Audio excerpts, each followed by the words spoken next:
Assalamualaikum warahmatullahi wabarakatuh. Jumpa lagi dengan channel Kupas soal matematika dan lain-lain. Ingin informasi terbaru? Silahkan di-subscribe. Kali ini kita akan membahas tentang soal CPNS untuk tahun 2024. Tes intelijensi umum. Soal cerita part 2. Seperti pada soal sebelumnya video sebelumnya, soal latihan nomor 5 yaitu seorang pembuat sepatu dapat membuat 80 pasang sepatu dalam waktu 23 hari. Jika pembuat sepatu tersebut menambahkan waktu 7 hari lagi, maka jumlah sepatu yang dapat dibuat adalah sekitar titik-titik pasang. A 120, B 115, C 110, D 104, dan E 94. Dijawab, jumlah sepatu per hari itu 80 dibagi 23 ya. Kemudian jumlah sepatu per hari menjadi X kan ditambahi 7 hari berarti X sama dengan 23 ditambah 7. Jadi jumlah sepatu per harinya ini pembagiannya sama, tapi ini tambah 7 hari maka jumlah sepatu per harinya tetap sama. Tapi di sini X artinya banyaknya itu belum tahu. Kemudian ini tambah dengan 7 hari sehingga harinya adalah sama dengan 30. Maka karena jumlah sepatu per harinya sama dengan ini, yang kecepatannya sama ataukah membuat jumlah sepatu yang dibuatnya itu sama per harinya, maka di sini kita samakan juga ya, 80 dibagi 23 sama dengan 30 X per 30. Jadi 83 sama kecepatannya membuat sepatu X per 30. Misalnya 80 per 23, misalnya 5 sepatu lah. Berarti X per 30 itu juga tetap 5 sepatu ya. Tambah 7 hari tetap 5 sepatu per harinya. Cuma banyaknya sepatu itu setelah ditambah 7 hari berapa. Artinya per harinya berapa kita tidak tahu. Nah, kemudian kita lihat ini adalah kita bisa kali silangnya 23 kali X kemudian 80 kali 30. Hasilnya adalah sebagai berikut, 23 kali X sama dengan 80 kali 30 atau sama dengan 23 X sama dengan 2400. Nah, dari sini kita bagi X-nya sama dengan 2400 per 23 sama dengan 104,3. Maka di sini kita bulatkan menjadi 104. Kenapa 104? Artinya 104 pasang yang jadi meskipun ada sepatu yang masih mau dibikin tapi belum cukup satu pasang, mungkin baru sebelah ya, sehingga 0,3. Maka yang diperhitungkan adalah yang sepasangnya. Jadi yang bisa dibuat itu adalah sekitar 104 pasang. Maka bagian D ini adalah yang benar. Sehingga jawaban yang benar adalah 104 bagian D. Kemudian kita kembali ke contoh lain lagi. Nah, ini dalam sebuah perusahaan, satu pekerjaan dapat diselesaikan oleh 10 pegawai tetap dalam waktu 1 jam. Dan dapat dikerjakan oleh 15 pegawai magang dalam waktu 2 jam. Bila pekerjaan dilakukan 5 orang pegawai tetap dan 3 orang pegawai magang, maka berapa waktu yang diperlukan untuk menyelesaikan pekerjaan tersebut? Nah, kita lihat di sini A 85, B 90, C 100 menit, D 103, dan E 105 menit. Nah, kita lihat 110 ya, pekerja tetap itu adalah 1 jam dia bekerja. Kemudian 5 pekerja tetap itu X jam, karena di sini ada dilakukan oleh 5 ya. 5 adalah X jam, berapa jam dia bisa melakukannya kita belum tahu. Kemudian selanjutnya adalah untuk pekerja magang ya. 15 magang itu sama dengan 2 jam. Berarti 3 magang sama dengan anggaplah Y jam. Nah, dari sini kita bisa lihat bahwa untuk ini 10 dikali 1 sama dengan 5X. Jadi untuk 5 pegawai tetap ini berapa waktunya ya. Hingga X sama dengan 10 per 5 sama dengan 2. Berarti waktunya juga kalau cuma 5 itu adalah 2 jam. Ya. Kemudian untuk 15 ini, 15 yang magang, jadi 15 kali 20 sama dengan 3Y. Maka Y setelah dikerjakan oleh 3 orang, maka dia harus mengerjakannya sebanyak 10 jam. Nah, kalau kedua bergabung, berarti ada yang bisa menyelesaikan 2 jam, ada yang menyelesaikan 1 jam. Kira-kira berapa waktu mereka berdelapan? Berarti 8 ya, 5 orang pegawai tetap dan 3 orang pegawai magang. Berapa waktunya? Sehingga kita memakai masalah bandingan terbalik ya. 1/Y ditambah 1/X sama dengan 1/Z. Di mana Z itu adalah waktu yang dibutuhkan oleh pegawai tetap dan pegawai magang. Jika bermanfaat, mohon di-share ya. Artinya mereka berdua bergabung. Maka seper Y, Y seper 10, seper X tambah ini seper 2 sama dengan seper Z. Atau bisa kita tulis menjadi seper 10 ditambah 5 per 10 ya. Jadi kita samakan dulu penyebutnya. 2 kita kali 5, kemudian di atas juga kita kali 5. Menjadi seper 10 tambah 5 per 10 sama dengan seper Z. Karena penyebutnya sudah sama, maka pembilangnya bisa dijubah menjadi 6 per 10 sama dengan seper Z. Atau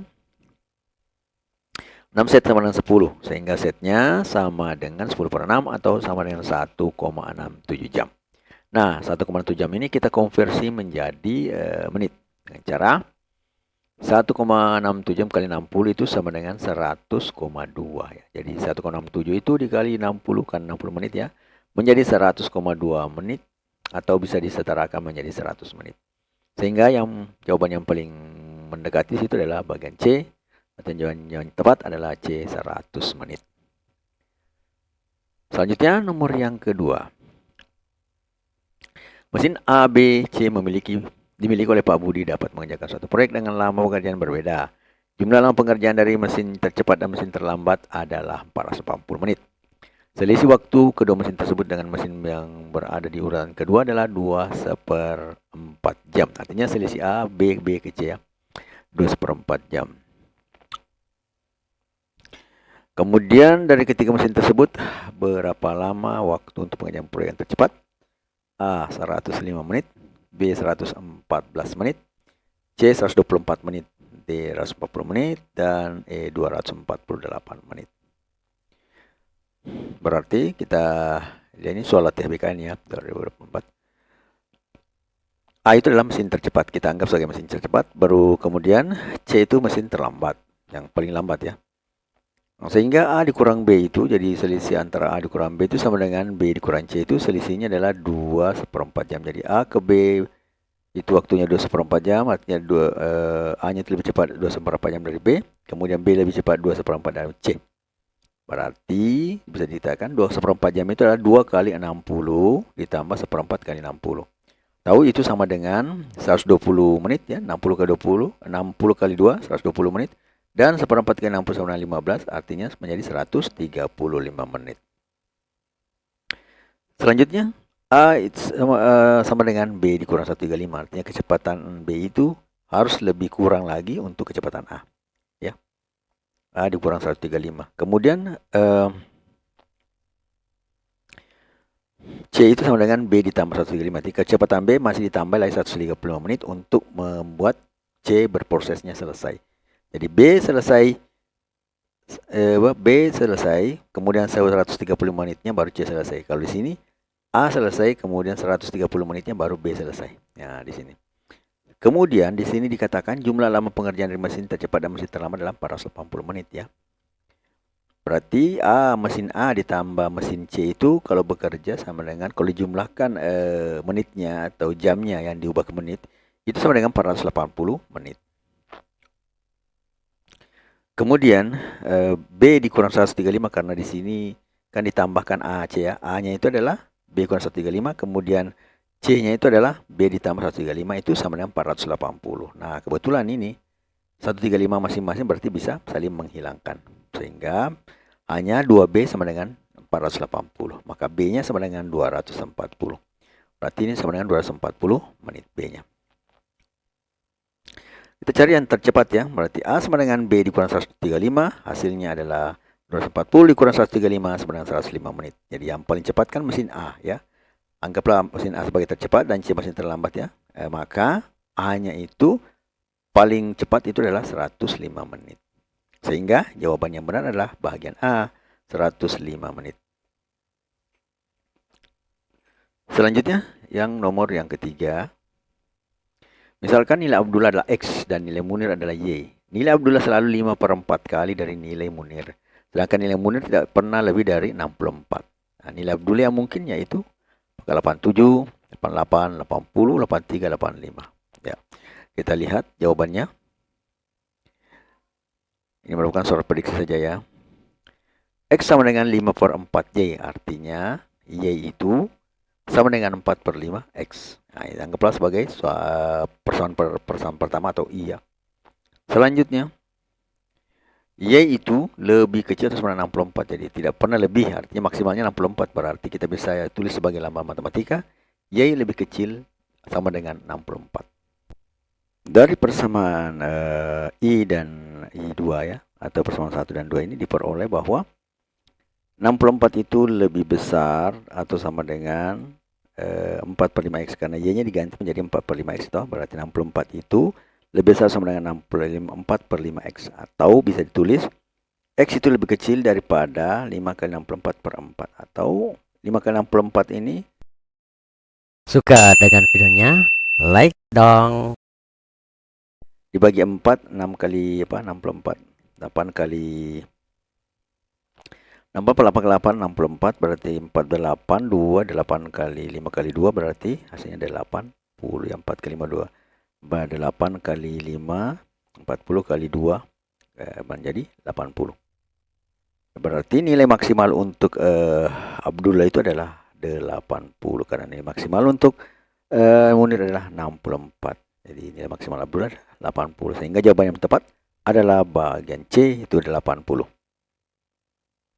Selanjutnya, nomor yang keempat merupakan soal asli fair atau soal laporan berdasarkan laporannya dari orang-orang yang sudah pernah ujian ya. Jadi ini diperkirakan muncul pada SKD CPNS tahun 2023. Dimas menempuh perjalanan 70 km dalam 2/2 jam. Karena membawa barang yang banyak, maka Dimas sampai di tujuan 1/2 jam lebih lambat ya, berarti tambah waktunya. Berapa seharusnya kecepatan Dimas? A 25,33, B 35,5 km, C 33,33, D 23,33, kemudian E 25,5. Jawab 70 km dalam waktu 2/2 jam. Karena terlambat, maka waktunya bertambah menjadi 2/2 jam tambah 1/2 menjadi 3 jam. Sehingga kecepatan seharusnya adalah 70 dibagi dengan 3 jam atau sama dengan 23,33 km per jam. Jelas bahwa yang benar itu adalah bahagian D ya, 23,33 km per jam. Jadi kecepatannya atau dikatakan berapa kecepatan seharusnya kecepatan Dimas ya, memang kecepatannya setelah dia terlambat itu adalah 3 jam. Terlambat waktu yang dibutuhkan adalah 3 jam, sehingga 70/3 hasilnya 23,33 km per jam. Kemudian nomor yang selanjutnya soal latihan yang nomor 5 ya. Jarak kota ke Purwokerto adalah 300 km. Burhan berkendara dari Jakarta dengan kecepatan 30 km per jam. Sedangkan Arjuna berkendara dari Purwokerto ke Jakarta dengan kecepatan 50 km per jam. Suka dengan videonya? Like dong. Jika mereka berangkat pada waktu yang sama, itu pukul 9.10, maka mereka akan berpasangan pada pukul titik A 12.22, B 12.34, C 12.38, D 12.42, dan E 12.55. Ini merupakan soal prediksi saja, kemudian jawabannya akan ada pada part 3 mendatang. Namun sebelum kita meninggalkan video ini, kita lihat dulu kata-kata penyemangat. Ingin informasi terbaru? Silahkan di-subscribe. Untuk ikut ujian CPNS 2024. Keberanian bukanlah ketiadaan ketakutan, tapi kemampuan untuk mengatasi ketakutan itu sendiri. No name. Semoga apa yang saya terangkan di video kali ini bisa membantu untuk mendapatkan informasi yang lebih lengkap untuk mengikuti ujian CPNS tahun 2024. Dan semoga bisa berhasil menjadi seorang CPNS. Matematika Queen of Science. Assalamualaikum warahmatullahi wabarakatuh.